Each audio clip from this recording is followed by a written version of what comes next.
जय माता दी। दोस्तों, कन्याओं को ऐसा खाना कभी मत खिलाना, माता शेरावाली हो जाती हैं, नाराज व्रत पूरा नहीं माना जाता। साथ ही जानिए नवरात्रि में जौ क्यों सूख जाते हैं, क्यों आपके जौ में हरियाली नहीं आती है, आखिर ये क्या संकेत देता है। नवरात्रि में जो अखंड ज्योति जलती है उसकी बाती का हम क्या करें। साथ ही साथ ये भी जानिए कि नवरात्रि में जो कलश के नीचे चावल रखे जाते हैं और उसके ऊपर नारियल रखा जाता है उसका हम क्या करें, और बचे हुए तेल का क्या करें। प्राचीन मार्ग टीवी इस चैनल में जानिए सब कुछ, वो भी विस्तार पूर्वक से अंत में बताएंगे। कन्या पूजन कैसे और क्या है शुभ मुहूर्त। इस खूबसूरत वीडियो को लाइक जरूर करें। आज का वीडियो बहुत ही सुंदर है, आपको कहीं भी जाने की आवश्यकता नहीं पड़ेगी। समस्त जानकारी, नवरात्रों की पूरी जानकारी इस वीडियो में है। खासकर कन्या पूजन कैसे करना है, सप्तमी कब है, अष्टमी कब है, नवमी कब है, समस्त जानकारी इस वीडियो में हम आपको दे रहे हैं। और दोस्तों, जो भक्त सच्चे दिल से माता रानी की पूजा आराधना करते हैं और उनकी भक्ति में लीन हो जाते हैं तो माता रानी उनकी सच्ची भक्ति से उनकी पुकार अवश्य सुनती है, और जो इच्छाएं उसके होती है तो माता रानी उसे वो सब कुछ देती है जो उसको चाहिए होता है। माता लक्ष्मी दोनों हाथों से धन की वर्षा करती है, माँ दुर्गा उसी पर अपनी कृपा दृष्टि बनाती है जो नवरात्रों में खास तौर पर माता की सेवा में लग जाता है। देखिए, माता की सेवा में आपको बिल्कुल भी कंजूसी नहीं करना है, दिल खोलकर माता रानी की सेवा करें, जितना हो सके माँ को प्रसन्न करने में लग जाएं। साल भर के इस त्योहार में माता धरती पर आती है और उसी पर कृपा दृष्टि बनाती है। जो माता को सच्चे प्रसन्न करता है उसे रंग से राजा बनाकर ही जाती है, फिर चाहे वो राजा हो या भिखारी। माँ की नजरों में वो सबसे बड़ा है जिसकी भक्ति में प्रेम, आस्था और माँ के प्रति सच्ची लगन हो। इसीलिए माँ की भक्ति में आनाकानी ना करें। दोस्तों, एक बार सच्चे हृदय से कमेंट बॉक्स में लिखे जय माता दी, और हमारे चैनल को प्राचीन मार्ग टीवी को सब्सक्राइब करके बेल आइकन जरूर दबाएगा और कमेंट बॉक्स में अपनी राशि भी डाल दीजिएगा। यदि आपकी राशि के अनुसार हमारे पास कोई उपाय होगा तो वह आकर आपके कमेंट में बता देंगे। दोस्तों, सबसे पहली बात, नवरात्रि में हम एक माटी के प्याले में जौ भरते हैं ताकि हमारे घर में सुख शांति बनी रहे और माता प्रसन्न हो जाए। जौ जब हरे भरे होते हैं तो घर में हरियाली आती है और सुख समृद्धि की प्राप्ति होती है।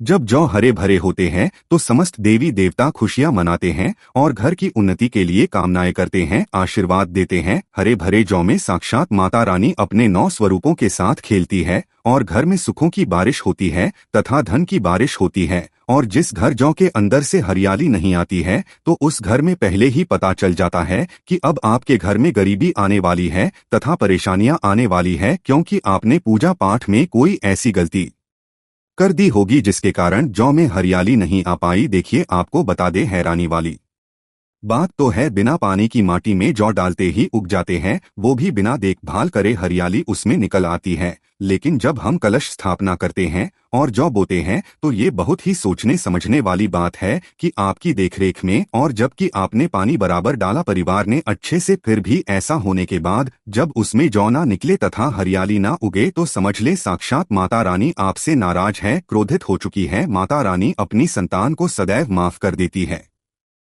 आप सच्चे हृदय से माता रानी से माफी मांग ले, माता करुणामयी है और अपने भक्तों को, अपने बेटों को, अपने लाल को वह सदैव माफ करती है। जौ में कम हरियाली आना मतलब घर में धीरे धीरे खुशियों का वास होगा और ज्यादा हरियाली आने पर धन की वर्षा होगी।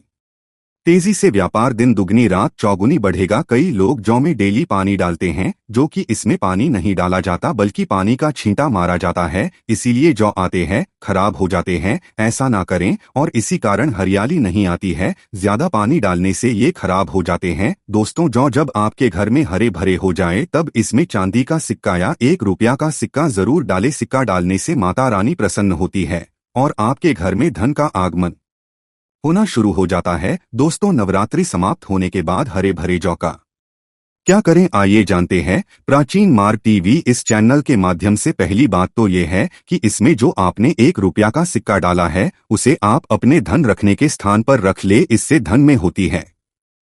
दोस्तों, और अंत में नवरात्रि समाप्त होने के बाद इन जौ में से थोड़े पत्ते माता रानी के प्रसाद के स्वरूप में पूरे परिवार को खिलाएं। इसके पत्ते खाना बहुत ही शुभ और मंगलकारी माना जाता है। इसे जो भी खाता है वो जल्दी बीमार नहीं पड़ता। और बाकी आप इन जौ को गंगा में विसर्जित कर दे या नदी की धारा में छोड़ दे। इससे आपका व्रत संपूर्ण और सफल हो जाएगा। दोस्तों, कई लोग अपने घर में अखंड ज्योत जलाते हैं और जो बाती होती है तथा तेल बाती उसे कई लोग इधर फेंक देते हैं या अपने घर में संभाल कर रख लेते हैं या फिर पानी में डाल देते हैं, जो कि इससे आपको कोई फायदा नहीं होता। जो अखंड ज्योति होती है उसे आप मामूली ना समझे, ये बुझने के बाद भी जागृत अवस्था में होती है। इसमें साक्षात माता दुर्गा का वास होता है। ये चैतन्य अवस्था में होती है, जागृत होती है। दोस्तों, नवरात्रि समाप्त होने के बाद इसके बचे हुए तेल को आप बच्चों की मालिश करने के लिए रखें और आप भी इससे मालिश करें। इससे आपकी सभी बीमारी दूर हो जाएगी और आपके ऊपर सकारात्मक का संचार होगा। और साथ ही साथ जो अखंड ज्योति की बाती होती है उसे आप अपने बाजू में बांध ले। ऐसा करने से आपको धनी होने से कोई नहीं रोक सकता। बच्चे बड़े सभी बांध सकते हैं। इसको बड़ा करने के लिए इसमें आप कलावा बांध सकते हैं। दोस्तों, नवरात्रि में जब कलश स्थापना की जाती है तो कलश के नीचे चावल जरूर रखे जाते हैं और कलश के ऊपर एक नारियल भी जरूर रखा जाता है। ऐसे में हम इन दोनों चीजों का क्या करें, आइए जानते हैं। सबसे पहली बात, कलश के ऊपर जो नारियल होता है उसे आप कन्या पूजन में तोड़कर कन्याओं को बांट दें और आप भी माता रानी के प्रसाद के स्वरूप में खा लें। आप तो नारियल साबुत ही गंगा में विसर्जित कर दें। दोस्तों, और जो कलश के नीचे चावल रखे जाते हैं उसे आप थोड़ी हल्दी में पीला करके एक लाल कपड़े में बांधकर अपने धन रखने के स्थान पर रख लें या अपने पर्स में रख सकते हैं। इससे तेजी से धन बढ़ता है, माता लक्ष्मी की कृपा प्राप्त होती है। और बाकी चावलों को आप पक्षियों को डाल दें या गंगा में विसर्जित कर दें और जो कलश और जौ होते हैं उसे आप गंगा में विसर्जित कर दें। ऐसा करने से नवरात्रि का संपूर्ण फल प्राप्त होता है और व्रत रखने का फल शीघ्र ही मिलता है। और दोस्तों, और ये गलती कभी मत करना, गंगा में कचरा, आधी धूप, बत्ती के डिब्बे, माचिस के डिब्बे भूलकर भी मत डालना। सड़े गले फूल गंगा में नहीं डालना चाहिए। इससे उल्टा व्यक्ति नर्क में चला जाता है और परिवार में गरीबी का वास हो जाता है। गंगा मैया क्रोधित हो जाती है और श्राप देती है। इसीलिए ऐसा घोर पाप कभी मत करना। इसके पीछे एक कथा है। जब गंगा मैया भगवान शिव से शिकायत लेकर पहुंची तब भगवान शिव कहते हैं, जो मनुष्य गंगा को मैला करेगा वह कभी पवित्र नहीं कहलाएगा। वह हमेशा नर्क में रहेगा, उसे मोक्ष प्राप्त नहीं होगा। वह नर्क के भांति इसी पृथ्वी लोक में भ्रमण करता रहेगा। इसीलिए गंगा को मैला नहीं करना चाहिए, नहीं तो आपका समस्त पुण्य नष्ट हो जाएगा।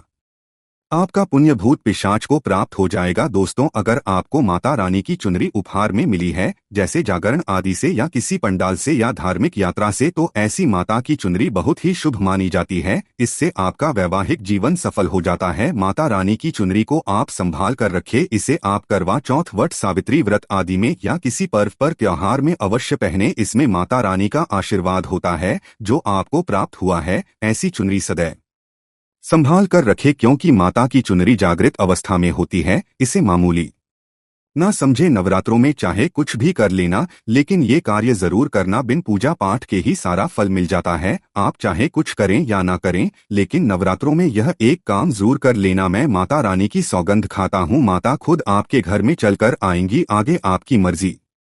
दोस्तों, नवरात्रि में बिना व्रत बिना पाठ के आपको संपूर्ण नवरात्रि का फल मिल जाएगा।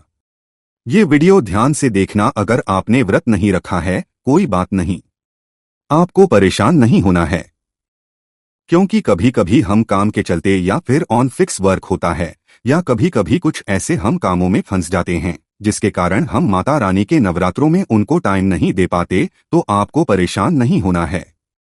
अगर आपने व्रत नहीं रखा है, कोई बात नहीं, नहीं कर रहे हैं नवरात्रि में, कोई बात नहीं।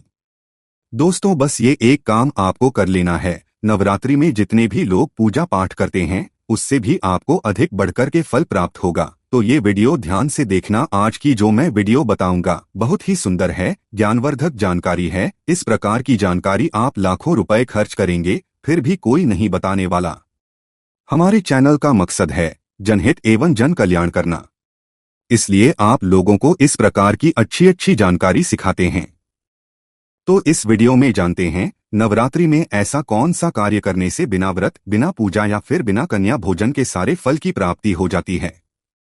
केवल सच्चे मन से अगर नवरात्रि के समय में कोई भी व्यक्ति पूरे मन के साथ, पूरे विश्वास के साथ, सच्ची लगन, आस्था के साथ अगर दुर्गा सप्तशती में वर्णित सिद्ध कुंज का स्तोत्र का पाठ कर लेता है तो संपूर्ण दुर्गा पाठ का फल उन्हें प्राप्त हो जाता है। जो भी आप व्रत रखते हैं, माता रानी के लिए आप चाहते हैं कि माता रानी का आपके ऊपर आशीर्वाद प्राप्त हो, माता रानी की मिले, आपकी कोई अधूरी मनोकामना है, वो चाहते हैं आपकी अधूरी मनोकामना पूर्ण हो जाए। सरकारी नौकरी हेतु पितृ दोष, राहु दोष, मंगल दोष, कर्ज दोष, शनि दोष, कर्ज का दोष, गरीबों का दोष मात्र पल भर में दूर होगा।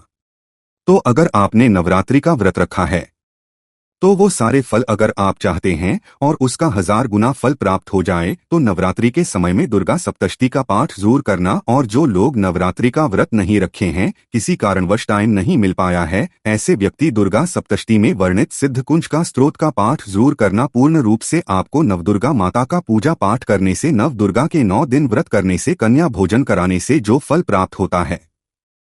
दोस्तों, केवल इस पाठ को सच्चे मन से अगर एक दिन अगर आप जो है नवरात्रि के दिन एक दिन बस केवल आप जो है बैठ करके जप लेते हैं तो पूर्ण रूप से आपको फल प्राप्त हो जाता है। मैं आप लोगों को बताना चाहूंगा, जो लोग सामर्थ्यवान हैं ऐसे लोगों को कन्या पूजन भी जरूर करना चाहिए। मैं कल की भी वीडियो बताया हूं। अब कन्या पूजन का बेनिफिट क्या है तो माता रानी स्कंदा पुराना में भी लिखा है और कई सारे हमारे जो है देवी पुराण में भी इसका वर्णन मिलता है। माता रानी जितना पूजा पाठ से प्रसन्न होती है उतना ज्यादा कन्या भोजन कराने से हो जाती है, क्योंकि कन्याओं को देवी का स्वरूप माना जाता है और जो कन्या होती है नवरात्रि के समय में ये साक्षात नव दुर्गा का स्वरूप हो जाती है। मैं कन्या पूजन के बारे में विस्तार से वीडियो के अंत में बताऊंगा, तो वीडियो में कंटिन्यू बने रहना। कन्या पूजन कैसे करना है और क्या मुहूर्त है सब बताऊंगा। दोस्तों, दूसरी जानकारी बता रहा हूं, ये जानकारी आपकी जिंदगी में बहार लाएगी, आपके जीवन में चल रही परेशानी को दूर करेगी, क्योंकि हम आप लोगों को बहुत सरल साधारण सी विधि बताते हैं जिसमें आप सभी दर्शकों का कल्याण छुपा होता है। तो नवरात्रि के दौरान आपको एक पुष्प का पौधा जरूर लगाना है। मैं इसका फायदा भी बताऊंगा। कौन कौन से पुष्प लगाने चाहिए। हमारे धर्मशास्त्रों के अनुसार कहा गया है दोस्तों, अगर कोई व्यक्ति मंदिर के किनारे में मदार का पौधा लगा दे, ध्यान से सुनिए, जो कलर का मदार का पौधा होता है किसी भी मंदिर के किनारे में लगा देते हैं।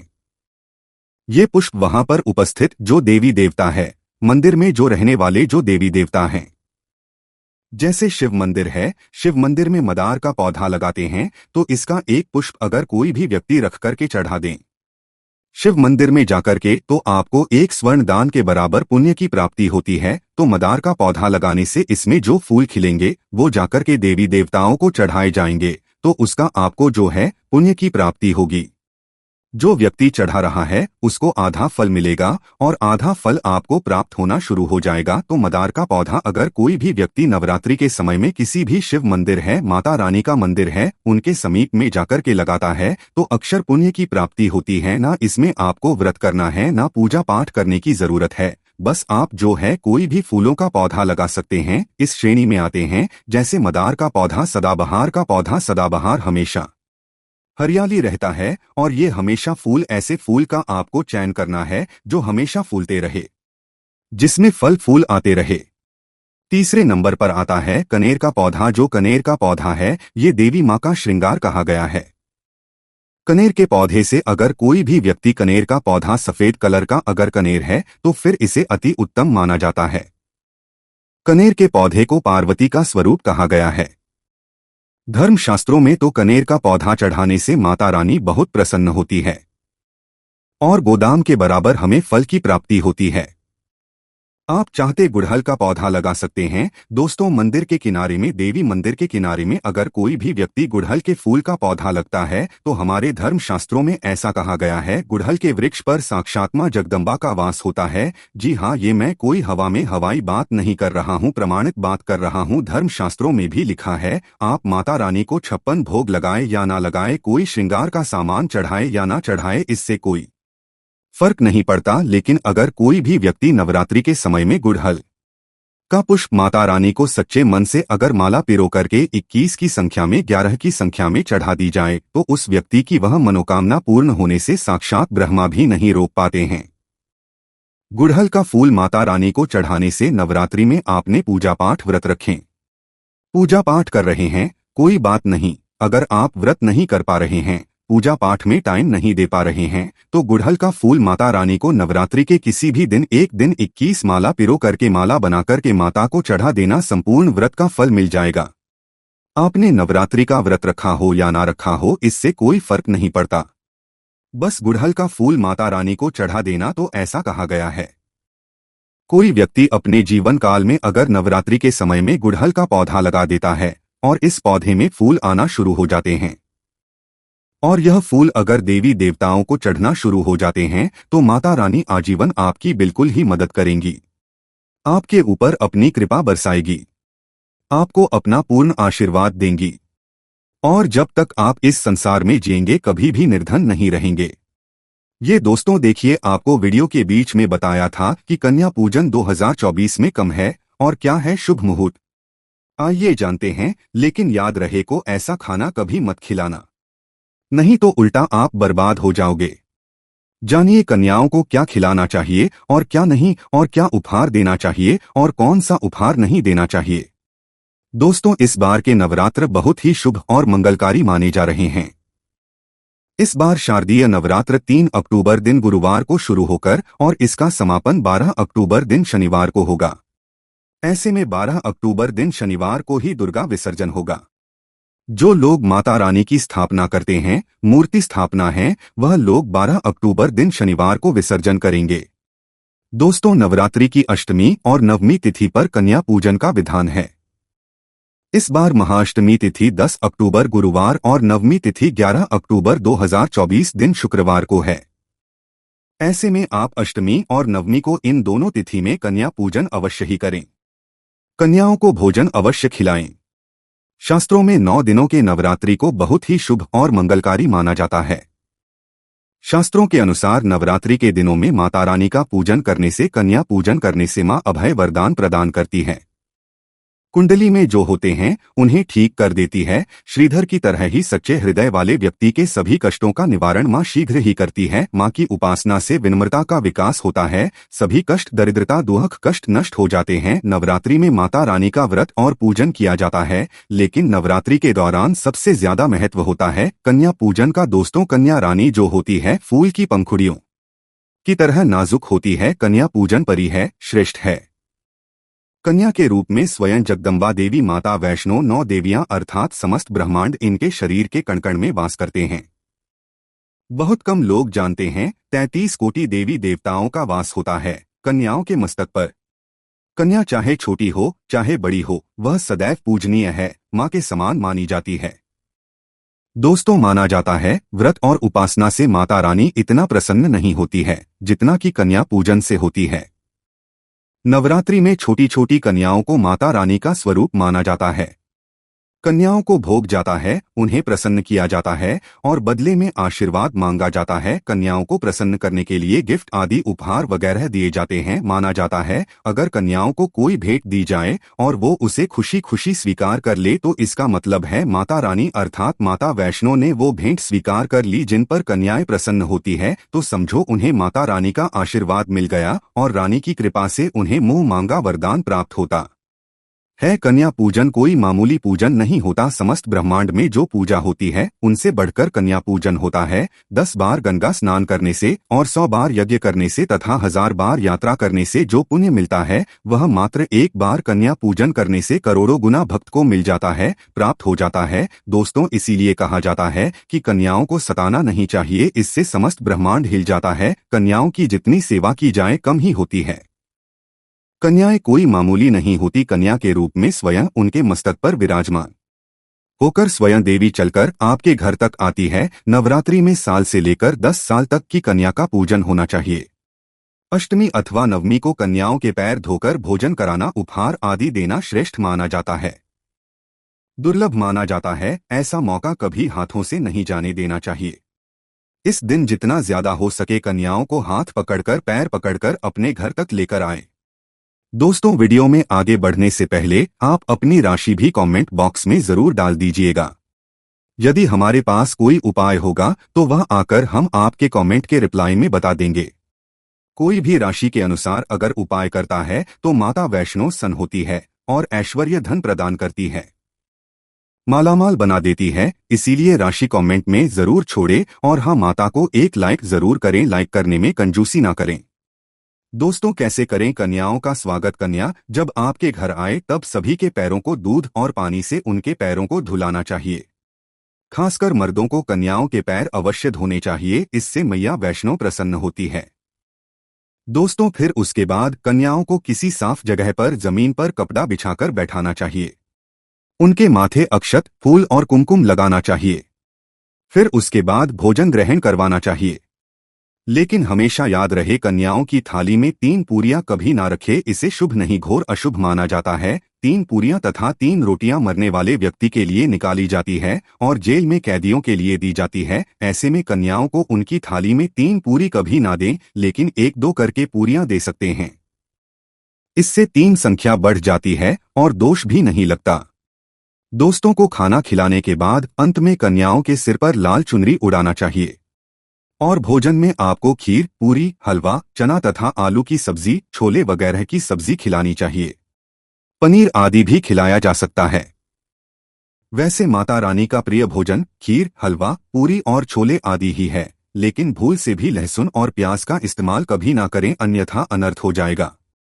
अक्सर कई लोग कन्याओं को कुरकुरे का पैकेट, चिप्स वगैरह का पैकेट खिलाते हैं, जो कि घोर अनर्थ माना जाता है, क्योंकि इसमें लहसुन, प्याज का इस्तेमाल होता है, जिसके कारण आपका खंडित हो सकता है, मां दुर्गा क्रोधित हो सकती है। जहां आपने 9 दिनों तक लहसुन प्याज का परहेज किया, लेकिन आपकी एक गलती पूरे व्रत को खंडित कर सकती है। इतना भी नादान नहीं बनना चाहिए कि माता रानी रुष्ट हो जाए और कन्याओं को भी अशुद्ध होना पड़े। कन्याओं को डब्बा बंद कोई भी ऐसी चीज ना खिलाएं जिसमें लहसुन प्याज होता है। कई चीज तो ऐसी होती है मार्केट में जिसके अंदर लहसुन प्याज का इस्तेमाल होता है, ऐसा आप कभी मत करना। दोस्तों, कई लोग कन्या पूजन में खाना घर पर नहीं बनाते और मार्केट से रेडीमेड लाकर ही खिलाते हैं तथा दही जलेबी खिलाते हैं, जो कि शुभ नहीं माना। दोस्तों, ऐसा खाना वो लोग खिलाते हैं जिनके घर में मान लीजिए कोई दुर्घटना आदि हो गई है या घर में कोई बीमार है या कोई मुसीबत है, तब वो ऐसा करते हैं। लेकिन अगर आप स्वस्थ है, आपको कोई पीड़ा नहीं है, तो ऐसा भूल कर भी नहीं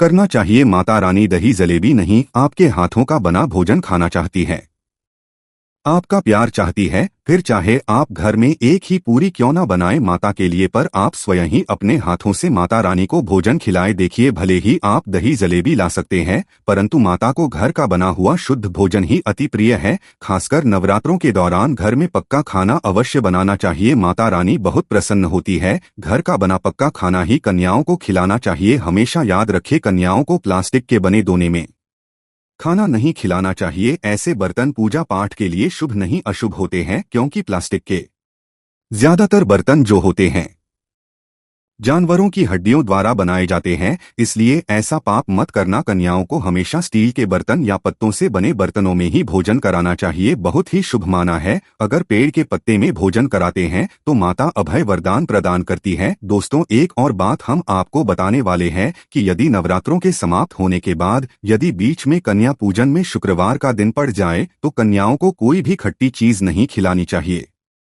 क्योंकि शुक्रवार का दिन माता संतोषी को समर्पित होता है और माता संतोषी नवरात्रों के दिनों में सक्रिय अवस्था में होती है, यानी वो भी 9 देवियों के साथ में आपके घर में आती है। इसीलिए कन्याओं को भूलकर भी शुक्रवार का दिन अगर पड़ जाए तो खट्टी चीज नहीं बनानी चाहिए और कन्याओं को भी खट्टी चीज नहीं खिलानी चाहिए।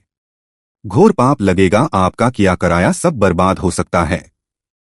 खट्टी चीजों से माता संतोषी रुष्ट हो सकती है, चिढ़ सकती है, आपको श्राप दे सकती है। इसीलिए नादान ना बने। दोस्तों, भोजन करने के बाद कन्याओं की थाली में एक लौंग जरूर रखना चाहिए, क्योंकि लौंग देवी शक्ति तथा दुर्गा मां को बहुत प्रिय है। लौंग माता शक्ति का प्रतीक होती है। लौंग में नवदुर्गा का वास होता है। इन 9 दिनों में माता रानी को लौंग का भोग ही लगाया जाता है, तो खाना खाने के बाद कन्याओं को लौंग अवश्य अर्पित करें। माता रानी को अमृत से लौंग प्रिय है, इसलिए कन्याओं को थाली में चुपचाप एक लौंग जरूर रख दे, आपका भाग्य चमक जाएगा। माता लक्ष्मी आपके जीवन में धन की कोई भी कमी नहीं होने देगी। दोस्तों, आपको बता दे कन्याओं को उपहार में क्या दे। कन्याओं को खुश करने के लिए उनकी थाली में दक्षिणा डाले ताकि आपके घर में संपन्नता बनी रहे तथा धन की कोई भी कमी ना हो। कन्या जब आपके घर से खुशी खुशी धन लेकर जाती है तो वह भी आपको खुशी खुशी कई गुना आपको धन प्रदान करती है। इस समय कंजूसी मत करना, खुशी खुशी कन्याओं अवश्य देना। कन्याओं को कोई सुंदर गिफ्ट दे सकते हैं। शास्त्रों में बताया जाता है कि कन्या जितना खुश होती है, माता रानी उतनी ही जल्दी फल की प्राप्ति प्रदान करती है। ऐसे में आप कन्याओं को चॉकलेट बॉक्स दे सकते हैं तथा खूबसूरत कपड़े दे सकते हैं। याद रहे काले कपड़े ना दें और स्टील के बर्तन भी गिफ्ट के तौर पर दे सकते हैं। याद रहे कि कन्याओं को लोहे का कोई भी सामान नहीं देना चाहिए, नहीं तो राहु केतु का प्रभाव आपके जीवन में प्रवेश कर जाएगा। राहु काल तथा राहु दोष आपको लग जाएगा, आप बर्बाद भी हो है। दोस्तों, जब कन्या अपने घर के लिए प्रस्थान करें तो उनके चरण जरूर छुए और अपने मन में अपनी प्रार्थना को पूरा करें। सच्चे दिल से मांगी हुई मुराद माता रानी अवश्य ही पूरी करती है। सच्चे दिल का मतलब होता है मन में कोई भी लालच ना हो, और अगर वो लालच माता को पाने के लिए बन जाए तो उसे बोलते हैं सच्ची श्रद्धा और सच्ची भक्ति। ऐसी भक्ति के आगे स्वयं 33 कोटि देवी देवता आपको नमस्कार करते हैं। ये दोस्तों, नवरात्रों के दिनों में अगर मिल जाए आपको ये संकेत तो समझो माँ दुर्गा आपके आ चुकी है। यह संकेत बताते हैं माँ दुर्गा का आशीर्वाद आपको प्राप्त होने वाला है। तो आइए शुरू करते हैं। दोस्तों, पहला संकेत, जब आप कलश स्थापना करते हैं तो जौ से निकली हरियाली बहुत ही शुभ मानी गई है। कहा जाता है कि जौ से निकली हरियाली हमारे भविष्य में होने वाले अच्छे और बुरे होने का संकेत देती है। ये सभी बातें हमारे आने वाले साल का भविष्य बताती है। यदि आपने जौ बोए हैं और वो किसी कारणवश नहीं हो पाए हैं तो ये संकेत बड़ा ही मनहूस माना गया है। कहा जाता है कि नवरात्रों में जौ अगर सूख जाते हैं या बढ़ते नहीं है तो आपको समझ लेना चाहिए कि ये साल आपका खराब होने वाला है तथा घर में कोई आने वाली है, या दिन दुगनी रात चौगुनी आपकी कम होने वाली है या घटने वाली है। दोस्तों, ये धन हानि का संकेत माना गया है, क्योंकि आपने कोई ना कोई गलती ऐसी कर दी होगी जिसके कारण माता रानी नाराज हो गई है। इसीलिए माता से आप क्षमा अवश्य मांग ले। माँ अपने भक्तों को अवश्य माफ करती है। एक माँ ही होती है जो अपने बेटे को, अपने लाल को हर गलती पर माफ करती है, लेकिन ऐसा बेटा किस काम का जो माँ से माफी ना मांगे। इसीलिए माता रानी से अपनी गलती की माफी अवश्य मांग ले। मैया वैष्णो को कभी निराश ही नहीं करती, बल्कि उन्हें धन धान्य से और खुशियों से परिपूर्ण बना देती है। और दोस्तों, यदि जौ हरे भरे हो जाते हैं तो ये शुभ संकेत होता है। इससे आने वाले समय में आपको बहुत ज्यादा ही धन लाभ होगा। माना जाता है कि 1 रुपए का सिक्का या चांदी का कोई भी सिक्का जौ के बीचों बीच में अगर मिट्टी में दबा दिया जाए तो घर में सुख समृद्धि आती है। माता लक्ष्मी दौड़ी दौड़ी चली आती है। जौ के अंदर हमेशा 1 रुपए का सिक्का अवश्य डालना चाहिए। जौ को खाली नहीं रखना चाहिए, उसमें धन वगैरह अवश्य डालना चाहिए। इससे माता का आशीर्वाद सदैव परिवार पर बना रहता है और जीवन में कोई भी संकट नहीं आता। खाली जो मतलब धन भी खाली, खुशियां भी खाली ही मिलेगी। दोस्तों, नंबर 2, यदि आपकी नींद नवरात्रि के दौरान सुबह 4 बजे के आसपास खुलती है तो इसे बड़ा ही शुभ संकेत माना जाता है, क्योंकि ये समय ब्रह्मा मुहूर्त कहलाता है।